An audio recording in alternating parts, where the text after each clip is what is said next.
A pretty wild start to the morning. Check this out. So Nvidia made new all-time highs during normal trading hours. It hit highs of 144.42, and I ended up actually opening a short position on Nvidia during my live trading session today. For those that don't know, I trade live every single morning, and it's exclusive to our LPP team. If you ever want to tune on in, it's the second link in the description down below, and we have a good little discount there for you.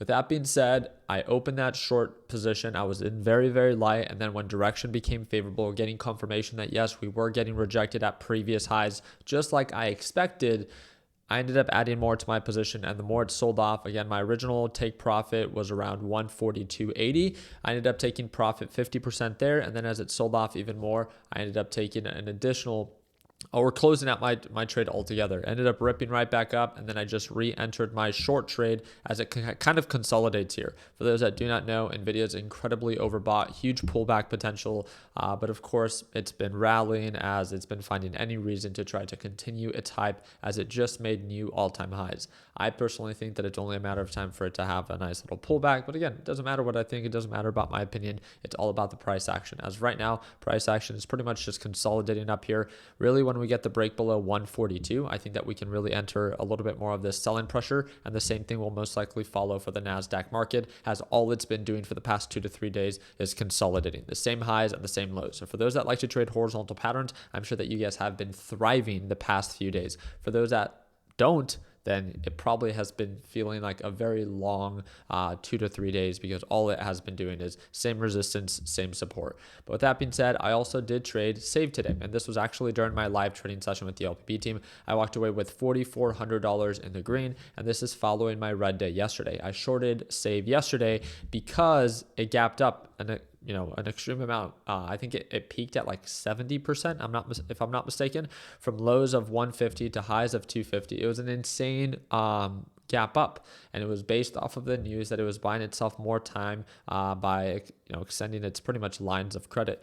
It's been under the brink of filing for Chapter 11 bankruptcy. Supposedly, this is good news, but it's also set to report earnings tomorrow. So it wouldn't really surprise me that in fear of, after gapping up, that it could potentially begin to retrace. And when looking at the 5-minute time frame, again, these lower cap stocks are incredibly risky. And although I did take a $1,300 loss yesterday, I knew that because of how much it gapped up, anytime something gaps up this much, especially it being a lower cap stock that does come off of a bearish sentiment, for those that don't know, again, all it's been doing before is selling off. So it's not out of nowhere that it begins to sell off. It's very much like Spirit Airlines to continue to sell off. So I knew that, again, if I stayed patient, if I stayed calculated, it could begin to retrace, and I caught a decent amount of it today. So I closed out my short position. It could continue to sell off, but again, because it's going to be reporting earnings tomorrow or Thursday, I forgot what day it was, I didn't want to overcomplicate it. I just closed it out, and I can follow up with it after. There were 3 companies I wanted to follow up with that we quickly talked about yesterday that reported earnings today before the market opened, and that's GE. GE, we talked about it yesterday. It's down 7.65%. So short sellers are making a ton of money today.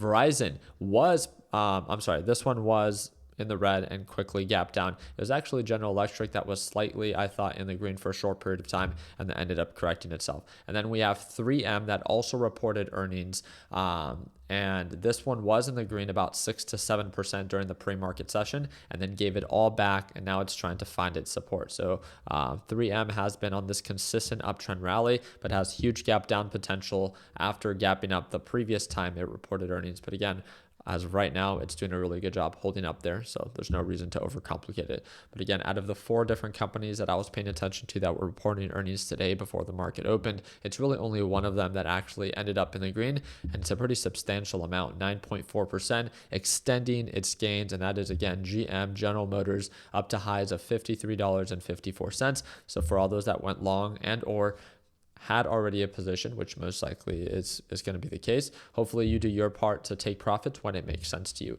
Other than that, again, I do want to remind you, tomorrow we have Tesla reporting earnings after the market closes, and we have AT&T, Coca-Cola, and Boeing that report before the market opens. I've been covering these earning reports very closely, and I'm watching them because I want to see how the market reacts. So again, if you want to continue to be kept up to date, all I literally ask you to do is to subscribe to the channel, and hopefully you can consider dropping a thumbs up if you feel like I earned it.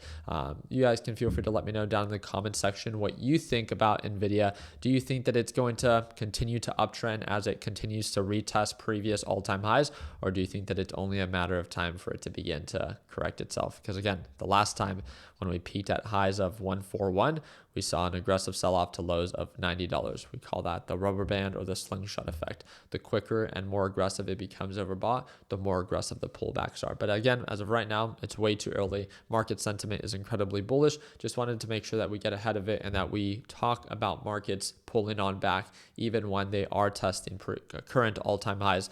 Because again, creating a plan of action, especially at these really good levels, is a great way to be able to approach the market. So if you guys have any questions, feel free to reach out. Would be more than happy to follow up and hope to see you for tomorrow's live trading session. And that's the second link in the description down below. Excited to close out my Nvidia short. I don't intend to turn that into a swing trade as again, and Nvidia is still incredibly, bullish. But as it begins to retrace and hit lows of 142, again, I wouldn't mind reducing my position a little bit. And then again, maybe extending a short little swing trade if the opportunity ends up presenting itself. But nonetheless, if you're part of my LPP team, again, I'll keep you posted on what I end up doing. And that's, again, the second link in the description down below. Like always, let's make sure that we end the year on a green note. Take care, team.